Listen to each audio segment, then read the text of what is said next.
Annonceurs, entrepreneurs, promoteurs et chefs d'entreprise, choisissez dès à présent votre meilleur partenaire média, Idéal Production. Idéal Production est basé à Cotonou au Bénin. Idéal Production, le partenaire exclusif de Sika TV en Afrique.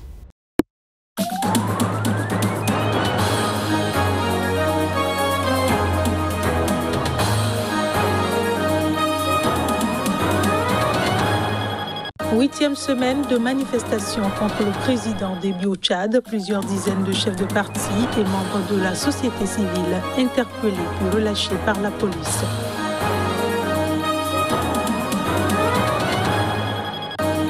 Libération en Algérie. Des manifestants du Irak arrêtés vendredi. Ils participaient aux manifestations hebdomadaires du mouvement de contestation anti-régime.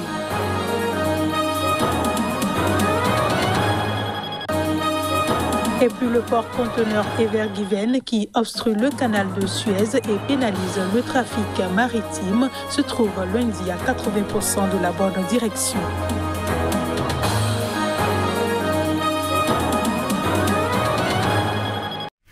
Voilà pour le sommaire de ce journal. Bonjour et bienvenue à tous.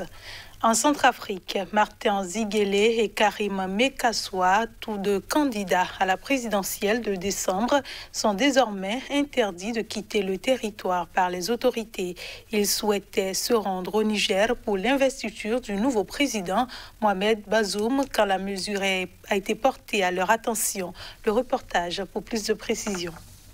Sale temps pour les candidats malheureux à la présidentielle de décembre dernier en Centrafrique. Libres de tout mouvement, ils ne peuvent tout de même plus quitter le territoire national de leur propre gré.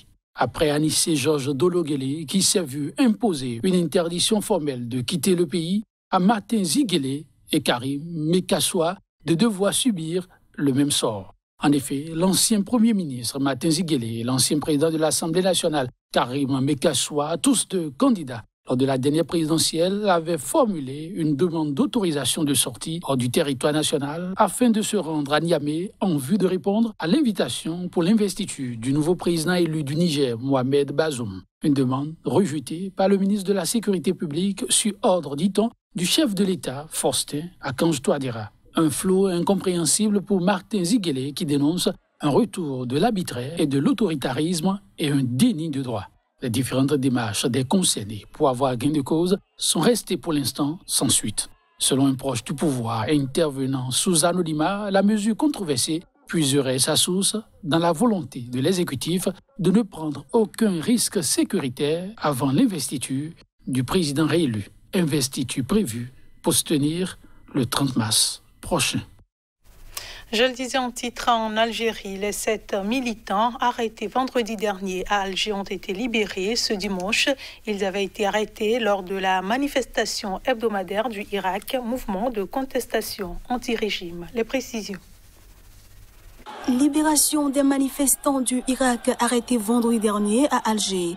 Ces protestataires avaient été arrêtés par la police dans le centre d'Alger alors qu'ils participaient à la grande manifestation hebdomadaire du Irak, dont les marches ont repris le 22 février à l'occasion du 2e anniversaire de ce mouvement, et ce, après une année d'interruption due à la pandémie du Covid-19.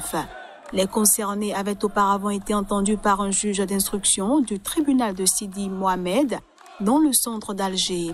Le militant Mohamed Tadjadi, surnommé le poète du Irak, et 3 étudiants figurent parmi les 7 personnes interpellées à la fin de ce rassemblement de plusieurs milliers de personnes. Une centaine de personnes s'étaient regroupées près du tribunal pendant leur comparution pour réclamer leur libération. Né en février 2019 du rejet massif d'un 5e mandat du président Abdelaziz Bouteflika, le Irak réclame un changement radical du système politique en place depuis l'indépendance de l'Algérie en 1962, synonyme aux yeux des manifestants de corruption, de népotisme et d'autoritarisme. Au Tchad, plusieurs dizaines de chefs de parti et membres de la société civile ont été interpellés ce samedi alors qu'ils manifestaient contre un 6e mandat du chef de l'État, Idriss Déby Itno. Ils ont été relâchés en fin de journée. Cette 8e semaine de manifestation contre le président Déby répondait à l'appel au mécontentement général lancés par l'opposition et des associations de la société civile. La police tchadienne a interpellé 17 manifestants et dispersé à N'Djamena des manifestations sporadiques de la société civile et de l'opposition. Ils ont été libérés en fin de journée. Les manifestations, interdites par le gouvernement car susceptibles de provoquer des troubles à l'ordre public, ont rassemblé peu de monde dans les rues de la capitale en raison d'un important dispositif policier. Pendant ce temps, le président tchadien Idriss Déby a effectué une visite d'amitié et de travail à Abuja, la capitale du Nigeria. Plusieurs candidats, dont l'ancien Premier ministre, Paimi Padake Albert, et Ludi Biasanda, la première femme à se présenter à la présidentielle, ont participé à des meetings en province. Kebzabo, un opposant historique à Déby, qui a retiré sa candidature à la présidentielle du 11 avril en dénonçant un climat d'insécurité, n'a pas pris part aux manifestations, tout comme le jeune opposant Succès Masra, à l'initiative de nouvelles marches chaque samedi.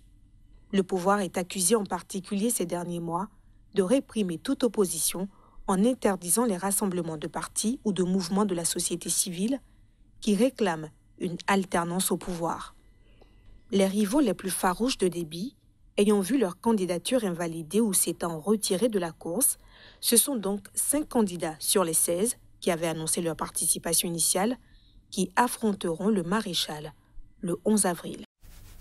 Au Djibouti, les islamistes Chebab donnent de la voix à 2 semaines de l'élection présidentielle. Le chef des radicaux de ce groupe a appelé à frapper les intérêts américains et français. C'est à travers un message vidéo diffusé ce week-end. Les détails. Le chef des islamistes radicaux somaliens Chebab a appelé à frapper les intérêts américains et français à Djibouti dans une vidéo diffusée samedi soir à moins de 2 semaines de l'élection présidentielle dans ce pays de la Corne de l'Afrique. Dans cette vidéo, le chef des islamistes radicaux s'en prend au président djiboutien Ismaël Omar Guelleh, au pouvoir depuis 1999 et qui brigue un 5e mandat qu'il est assuré de remporter lors de la présidentielle du 9 avril prochain. Ismaël Guelleh a transformé Djibouti en une base militaire d'où chaque guerre contre les musulmans en Afrique de l'Est est planifiée et exécutée, affirme-t-il, en appelant les musulmans du pays à faire des intérêts américains et français à Djibouti la priorité absolue de leur cible. Du fait de sa position géophysique unique, Djibouti abrite de nombreuses bases militaires étrangères. Cette ancienne colonie française accueille l'un des plus gros contingents français en Afrique, environ 1500 militaires. On y trouve également la seule base américaine permanente en Afrique avec un effectif de 4000 soldats. En mai 2014, un commando suicide avait attaqué un restaurant prisé des étrangers à Djibouti, faisant un mort, un Turc et au moins une vingtaine de blessés, dont 7 Français. Dans leurs revendications, les Chebab avaient expliqué avoir attaqué un restaurant fréquenté surtout par des croisés français et leurs alliés de l'OTAN. Ce journal se poursuit. Le duo candidat du parti Force Cori pour un Bénin émergent, FCBE, à la prochaine présidentielle au Bénin était en meeting ce dimanche à Cotonou, ville phare du pays. Alassane Djemba Soumanou et Paul Moukwe, son vice-président, sont allés exhorter les populations venues massivement les écouter à voter pour eux le 11 avril prochain. Reportage. Des conducteurs de taxi-moto à des personnalités du pays, presque toutes les couches de la société étaient représentées ce dimanche au hall des Arts à Cotonou au Bénin pour écouter le duo Alassane Soumanou Djemba et Paul Moukwe, porte-étendard du parti Force Cori pour un Bénin émergent, FCBE, à la présidentielle du 11 avril. Si les choix faits par ce parti pour formaliser son existence et se positionner pour la présidentielle ont été sujets à controverse, différentes allocutions à ce meeting voudraient que les polémiques se taisent et que l'union sacrée soit faite autour des candidats désignés. Comme pour lever tout équivoque concernant la position du parti sur l'échiquier politique national, le vice-président candidat FCBE a voulu rassurer. On nous a insultés, traînés dans la boue, mais nous avons tenu bon parce que, comme le dit, c'est la fin qui justifie les moyens. Oui ou non? Eh bien, l'objectif, c'est d'offrir au peuple béninois cette alternance. certains secteurs et se demandent si c'est vous qui parle comme ça. Vous ne saviez pas. Nous sommes bel et bien de l'opposition et il faut le retenir. Sur la victoire du parti à cette présidentielle, le candidat au poste de président n'a aucun doute. C'est déjà en sa qualité de prochain président que Alassane Djemba Soumanou s'adresse à l'assistance. Chers compatriotes, votre futur président de la République vous parle. Notre projet de société que nous vous proposons, si vous êtes d'accord avec nous, c'est préparer le peuple béninois à l'alternance démocratique le 11 avril 2021. Les Béninois construisent le Bénin par le consensus. L'heure est arrivée. Depuis le 6 avril 2016, le Bénin est embarqué dans un bus où le conducteur brûle tous les feux rouges, où le conducteur tombe trop dans les trous. Au carrefour du 11 avril 2021, nous allons changer de conducteur. Une conviction à laquelle le parti FCBE entend faire adhérer les électeurs qu'il va conquérir. Et puis, de nouvelles opérations sont en cours pour remettre à flot le port-conteneur géant sur le canal de Suez. Au 6e jour d'immobilisation du navire, le passage demeure obstrué sur le canal. Mais la situation pourrait se décanter les prochains jours. Le porte-conteneur de 400 mètres de long immobilisé en travers du canal de Suez pour la 6e journée consécutive ce dimanche a résisté aux dernières tentatives de renflouement, mais une marée haute attendue pourrait faciliter la tâche des sauveteurs. De nouvelles opérations se préparent pour renflouer le navire qui pèse plus de 220 000 tonnes et coincé depuis mardi en diagonale du canal, bloquant complètement cette voie d'au moins 300 mètres de large, parmi les plus fréquentées du monde. Le canal de Suez voit passer quelques 10% du commerce maritime international et chaque journée de blocage entraîne d'importants retards et coûts aux acteurs du secteur. Une douzaine de remorqueurs et de dragues sont mobilisés pour aspirer le sable sous le navire dont l'entrave est encastrée dans la rive.